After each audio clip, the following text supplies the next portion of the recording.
En Costa Rica somos mundialmente conocidos por ser un país verde, por tener el 6% de toda la biodiversidad del planeta, por la increíble cantidad de animales que se puede encontrar en este territorio tan pequeño. Pero lo que les voy a contar hoy no es tan pura vida, no es tan tuanis. Solo en el 2024 se estima que se electrocutaron 6.700 animales y prácticamente todos los días hay un animal nuevo atropellado. Lastimosamente, un gran porcentaje de todos esos animales mueren, pero los que no, vienen a centros de rescate como este, donde son rehabilitados y se intenta reintroducirlos en la naturaleza. Hoy vamos a conocer un santuario y centro de rescate en Costa Rica que recibe animales todos los días, electrocutados, atropellados, incluso incautados de tráfico ilegal de animales aquí en el país. Vamos a ver un caso impactante de una lapa que encontraron en una maleta en el aeropuerto. Además, nos van a dar un acceso especial a la clínica. Probablemente podamos ver un animal que traigan hoy para ser tratado y además los animales que reciben aquí tratamiento diario.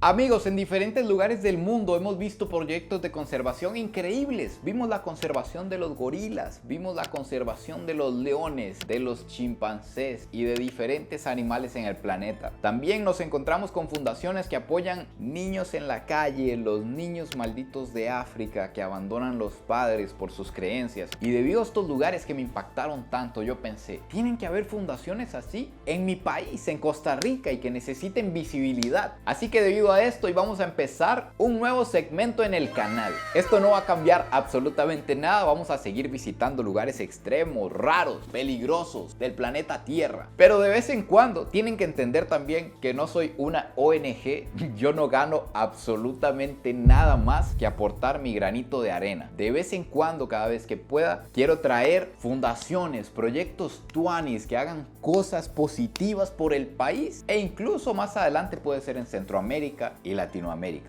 Proyectos que necesitan visibilidad, donaciones, ayuda. Y hoy vamos a iniciar con eso. Aquí se encuentra el santuario y el centro de rescate. La diferencia es que el santuario es el lugar donde se quedan los animales que no pueden volver a la naturaleza, que les tuvieron que amputar algún miembro, quedaron sin ojos o algo que ya no les permite cazar y desenvolverse con normalidad en la naturaleza. Uno de los animales que más se reciben aquí es el símbolo nacional de Costa Rica. Los perezosos principalmente llegan aquí porque se electrocutan en los cables o porque los atacan los perros. Perros que están sueltos en las casas, apenas los ven, van y los muerden. Y además está pasando un problema muy grave actualmente, y es que cuando alguien se encuentra un perezoso electrocutado, que tal vez tenía el perezosito ahí pequeño, un perezoso bebé, las personas tratan de dejarse el perezosito. Lo alimentan con leche de vaca, le dan alimentos que no son, y vienen aquí ya cuando el bebé está totalmente mal y es muy difícil salvarle la vida. Los monos son otro animal que sufren muchísimas electrocuciones porque ellos se suben a los postes, se cuelgan de los cables y se electrocutan. Y aquí nos encontramos dos casos bien impactantes. Uno es de un monito que por alguna razón le cortaron la cola. Se cree que para manejarlo más fácil tal vez le cortaron la cola, no tiene cola. Y el otro mono fue un caso que trae esperanza, y fue que una niña, al llevar educación ambiental en la escuela y ver que los animalitos no debían estar encerrados, la mamá tenía un mono y la niña como que empezó a ver que estaba mal, y un día que la mamá no estaba, dicen que agarró el mono y salió corriendo a buscar un policía, y donde se lo encontró, se lo dio así como, señor, tome, y así terminó ese mono aquí. Son monos que ya no pueden volver a la naturaleza porque estaban acostumbrados a ese trato con el ser humano. Vamos a ver un caso que llegó hoy en la mañana. Sí, lo trajimos hoy de Sarapiquí. Este búho es un oropopo. Llegó porque lo encontraron en horquetas de Sarapiquí, en el suelo, con una patita lastimada, con la pata derecha lastimada y un ojito que estaba un poco lastimado. Tiene unas uñas gigantes. Sí, bastante filosas. Y una vez que agarran a la presa, no sueltan. Es muy difícil que suelten, entonces hay que tener mucho cuidado. E incluso si nos agarran las manos a través de los guantes, es muy doloroso, entonces hay que tener cuidado al manejarlo y también cuidar sus alas para que no se lastimen. Cuando salen se pueden lastimar las plumas, se pueden lastimar los huesos. y hay que cuidar también su cabeza para que no se golpee y que no nos muerda. A este búho le van a hacer unos rayos X. Primero tuvieron que dormirlo por completo, lo revisaron todo, le envolvieron las garras porque son muy peligrosas y además le abrieron una vía, como la vía que le abren a uno para ponerle suero, le abrieron una vía y por ahí le pueden poner medicamento, ya sea para el dolor o simplemente minerales, alimento, lo que necesiten. Ya estamos listos con los trajes de plomo para que se hagan los rayos X. Esto impide que entre la radiación al cuerpo de nosotros y por aquí está el paciente al que se le van a sacar los rayos, a ver cómo anda. Listo, ya está. Sí. O sea, vamos a hacer varias tomas porque ahorita lo vamos a cambiar de posición para ver los huesos de otra manera, pero no sé si escuchaste un pip. Sí. Ese es el rayo saliendo. O sea que aquí podríamos ver ya la imagen. Sí, aquí ya está. Vean el cuerpo del búho. ¿Y cómo está, doctor? Tiene una fractura en la pata. El hueso no presenta fracturas y la articulación se presenta bien colocada, entonces por suerte no tiene fractura en donde sospechábamos. No sé si ustedes han visto este video, si no por aquí se los voy a dejar, de aves volando. ¿Qué tanto ruido hacen? Pues resulta que en el experimento el búho no hace nada de ruido, no suena. Y eso se debe a que en la primera ala tiene estas barbitas que ustedes están viendo que corta el viento para que no haga ruido. Además, los ojos en proporción al cráneo son gigantes, es como si nosotros tuviéramos naranjas. Y el oído está detrás del ojo, es este orificio que ustedes están viendo. Es sumamente desarrollado y dependen de eso para sobrevivir. Este animal que están a punto de ver es emocionante y triste al mismo tiempo, porque ver esto en la naturaleza es prácticamente imposible. Es el único animal de este tipo que se encuentra en cautiverio en Costa Rica. Este es el felino más pequeño que existe en el país. De hecho, viene gente de diferentes países del mundo a estudiarlo aquí, porque es la única manera en la que pueden hacerle muestras, ver cómo actúa y demás. Y llegó a este lugar porque lo encontraron en medio de la ciudad buscando comida en la basura, y con el tiempo, al tenerlo aquí, se dieron cuenta que solo hacía sus necesidades en una caja de arena, lo que significa que alguien lo tenía de mascota y se le escapó. Lo estaba tratando simplemente como que si fuera un gato, y así terminó este animal aquí. Acá en esta cocina se preparan los alimentos para los animales del santuario, para los animales que permanecen aquí. Tienen que llevar una dieta balanceada, una dieta para cada animal. Entonces estamos preparando específicamente la dieta del grisón, que aquí nos dicen cuántos gramos de pescado, cuántos huevos, cuánta papaya, lleva jibaye, pepino, un montón de todo. Entonces tenemos que pesar ahí 100 gramos de papaya. Le vamos a agregar sus 35 gramos de vainica. Este es el plato del grisón, pero come mejor que yo este animal. ¿Verdad que sí? Ah, no. Come Sí. más balanceado que yo. Imagínese, mientras usted y yo nos comemos un baguette de pan, vea usted. Yo creo que si le hacemos un estudio está más sano que yo. Claro. Ahora vamos a armar el plato del mono araña, que para cada animal se tienen que usar guantes diferentes, platos diferentes, incluso esponjas diferentes para lavar cada envase, para que no se transmitan enfermedades de uno a otro. Hay que tener demasiados cuidados, demasiadas cosas en cuenta. Llegó la hora de darles su dieta balanceada. Ponemos por aquí el plato de la comida que acabamos de preparar y abrimos la puerta. Vean quiénes están llegando por aquí. Amigos, estos son animales extraños y complicados de ver también. Un animalito de estos llegó por aquí porque lastimosamente unos perros mataron a la mamá. Entonces el animalito quedó huérfano, tuvieron que criarlo acá en cautiverio hace muchos años y por eso están en este lugar. Amigos, esta tiene que ser una de las escenas más tiernas que yo he visto en mi vida. Estamos viendo una tamandúa bebé. Y si usted está igual que yo, que no entendió, es un oso hormiguero. Es lo que nosotros conocemos como un oso hormiguero. El nombre correcto es la tamandúa. Vean este bebé que puede medir 1/4 tal vez. ¿Y cuánto pesa este animalito?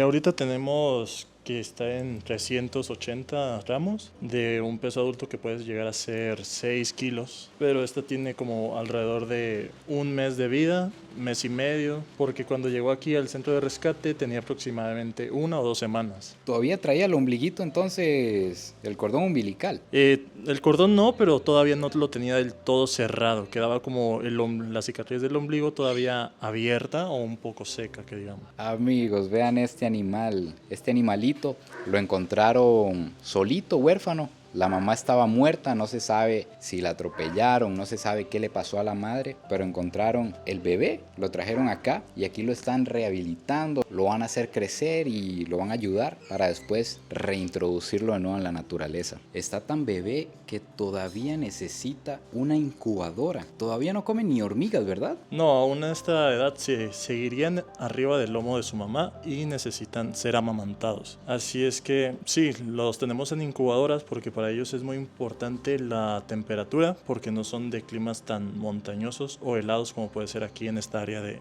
Heredia, y también es muy importante el porcentaje de humedad. Ellos suelen estar en climas en la selva tropical baja o caducifolia que llegan siendo con una humedad del 100 o mínimo del 60%. Y a alguna edad le empiezan como a meter hormigas o algo así para que él se las empiece a comer. De esta edad la ponemos solamente para que se estimule, y ya ella cuando llegue a un tamaño de medio kilo o 1 kilo va a empezar a buscarlas y a consumirlas por sí sola. Todos estos animales se encuentran en la zona del santuario. Existe otra zona a la que no tiene acceso el público, que es el centro de rescate. Ahí solo están animales que están siendo rehabilitados para ser liberados, porque esos animales no pueden tener ningún contacto con el humano, para mantenerse lo más salvajes posibles y liberarlos y que sigan siendo animales salvajes. En cambio, aquí en el santuario ustedes pueden venir. Estos son animales que ya no se pueden devolver, como les he contado. Entonces, aquí en la web que les voy a dejar, ustedes pueden comprar sus entradas, apoyan directamente al mantenimiento de este lugar, que es carísimo. Son tours guiados. También algo muy tuanis es que ustedes pueden venir como voluntarios a prepararle alimentos a los animales, a aprender sobre ellos. Incluso pueden venir como internos. Ahorita hay un muchacho que está haciendo un internado aquí, que es el que está aprendiendo cómo se opera un ave, cómo se le pone una vía, que está ahí en la clínica aprendiendo directamente del doctor. E incluso pueden donar, y hasta por simpe. Ahí están todos los datos si quieren apoyar este lugar. Este fue un caso de una lapa que encontraron en una maleta en el aeropuerto. Imagínense que pasó la seguridad del aeropuerto del que provenía. Llegó la persona aquí con una lapa en la maleta. Y entrando a Costa Rica lo agarraron. Resulta que en Costa Rica solo existen 2 especies o 2 tipos de lapa, que es la lapa verde y la lapa roja. Esta lapa, que es amarillo con azul, es una lapa de Sudamérica, es la lapa que nos encontramos en Brasil. Esta era la que traían en una maleta. Y de hecho que en el país ya se encuentran bastantes, y muchas de las personas que las han traficado las terminan liberando, y entonces estas lapas le quitan el hábitat a las otras, le quitan la pareja a las otras, y eso ha hecho que la lapa verde esté en grave peligro de extinción en este momento en Costa Rica. Y también que les talen los árboles. Son animales que si no encuentran el árbol ideal para reproducirse, no se reproducen. Están tratando un perezoso. Este es un paciente aquí de la clínica que se cayó de un árbol y se fracturó. La gente llama cuando se encuentra un animal así. Ellos fueron, lo recogieron y le tuvieron que poner pines para ayudarle con la fractura. Y algo que pasa también es que cuando hay un perezoso en el suelo o un perezoso cruzando, a pesar de que es uno de los animales más hermosos del planeta porque es una bola de pelos, yo quiero que ustedes vean esto. Vean los dientes que tiene un perezoso, y son muy afilados porque se van raspando con los dientes de abajo y son como agujas. Entonces cuando las personas los llegan a agarrar, pueden o aruñarlos con las garras gigantes que tienen, o los pueden morder. Son muy tiernos pero peligrosos y además salvajes. No los toquen, no se les acerquen. Este caso es muy triste porque esta nutria que se encuentra aquí, resulta que unos niños que estaban bañándose en el río agarraron a pedradas a la mamá. No sé si en su inocencia o con malicia o simplemente por ver al animalito moverse, agarraron a pedradas a la mamá. No sabían que tenía un bebé y la mataron. La mamá murió, tuvieron que rescatar el bebé y quedó aquí, creció en cautiverio. No se pudo liberar nunca más porque la mamá no le pudo enseñar a cazar y todo lo que tiene que aprender una nutria. Entonces a nosotros como adultos, y en especial a ustedes que son padres, les toca educar a sus hijos con estos temas también. Desde Tucán Rescue Ranch todos los días recibimos llamadas sumamente alarmantes de diferentes casos, de diferentes tipos de especies, animales y demás, que tanto tienen temas como la tenencia ilegal, que los tienen en las casas, que por ejemplo los tienen de mascotas. Temas, ¿en serio? Sí, de mascotas. Denuncian que alguien tiene un mono de mascota. Alguien nos denuncia que tienen un mono en una casa que tiene 2 días, 3 días, pero cuando ¿eso todavía pasa? Todavía pasa en el país. Y aún peor, cuando llegamos al lugar nos damos cuenta, en conjunto con MINAE, que no son 2 días o 3 días, que pueden ser muchísimo más tiempo debido a cómo encontramos esta especie.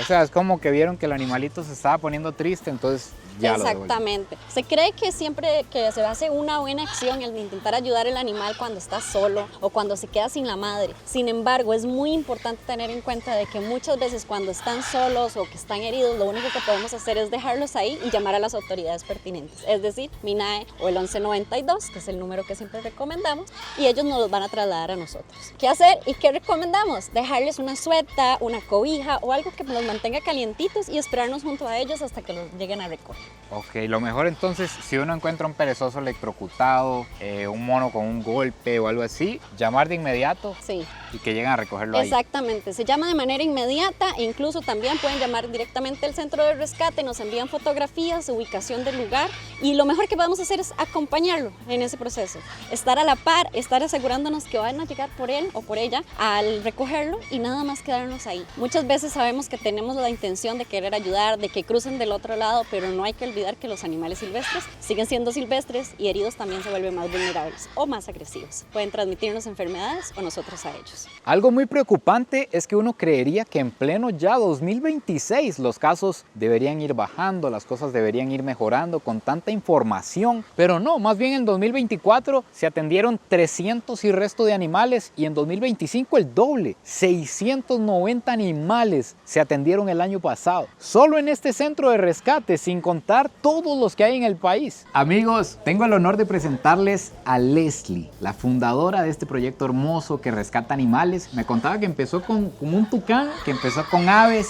y que hoy en día rescata perezosos, felinos, búhos, todo tipo de animales. Pero una gran duda que me surge y que quería preguntarle a Leslie es ¿cuál es el costo mensual de mantener todo esto? Porque tienen veterinario 24/7, esto es como un hospital, no sé cuántas personas trabajando, rescatando animales, yendo a recogerlos, llegan animales todos los días, tienen un montón en el santuario que no se pueden liberar y que tienen que seguirlos manteniendo, darles dieta. ¿Cuál es el costo mensual de eso? El costo mensual de todos los gastos que tenemos aquí son como 55,000 a 60,000 dólares por mes. Y yo misma me asusto solo diciéndolo, ¿verdad? Que esos son los costos de aquí.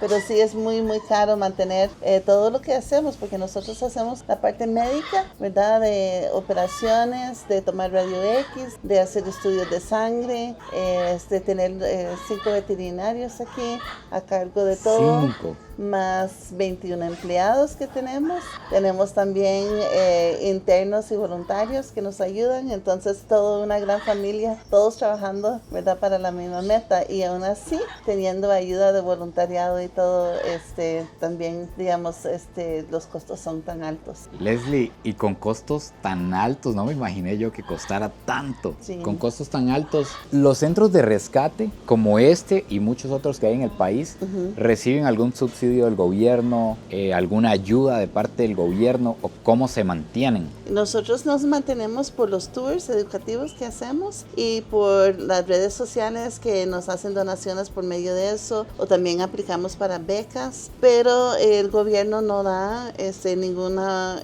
ningún plato de dinero para lo que hacemos de los costos. Ellos vienen y nos traen los animales, nos aportan como las guías que necesitamos y los papeles y los permisos, asegurar que todo está al día, pero de financiamiento no aportan nada. Entonces es a cada centro ver cómo hace y qué es lo que puede hacer, ¿verdad? De aceptar tantos animales para trabajar bien y también hacer los fondos que necesitamos para gastar para trabajar bien. O sea, cada centro tiene que ver cómo se mantiene Sí. por sí solo, prácticamente a base de donaciones. Sí.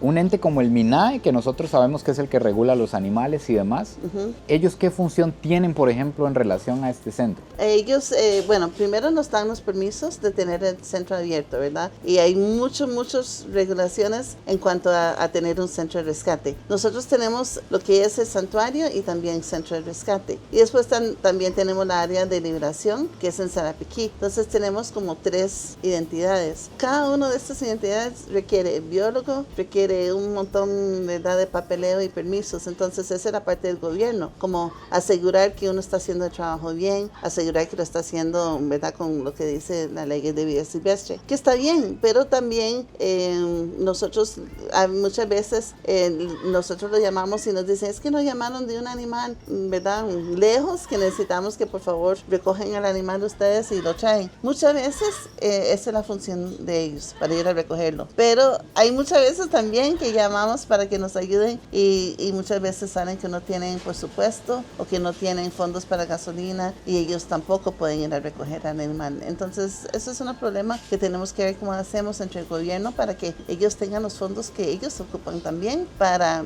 trabajar bien para los animales de Costa Rica. Amigos, aquí se acaba nuestra visita a Tucan Rescue Ranch. De verdad que tuanis ver personas tan comprometidas con el cuidado de los animales, con los que no tienen voz. Saber que muchos de ellos muchas veces tienen que agarrar los carros personales de ellos para ir a recoger animalitos, poderlos llevar al centro de rescate para rehabilitarlos, luego para liberarlos. Es increíble la inversión de dinero que lleva esto. Así que ya ustedes saben, yo no gano absolutamente nada compartiéndoles esto, promoviendo este lugar. Lo hago porque realmente quiero apoyar fundaciones como esta y muchas otras que hay en el país. Les voy a dejar las redes directas de ellos para que puedan comunicarse con ellos, donar, ser voluntarios, lo que ustedes deseen. Y si no, al menos ayuden a difundir este mensaje. No se olviden de suscribirse, compartir este video si les gustó y nos vemos en el próximo video. Pura vida y besitos de alguien que hoy vio un oso hormiguero bebé.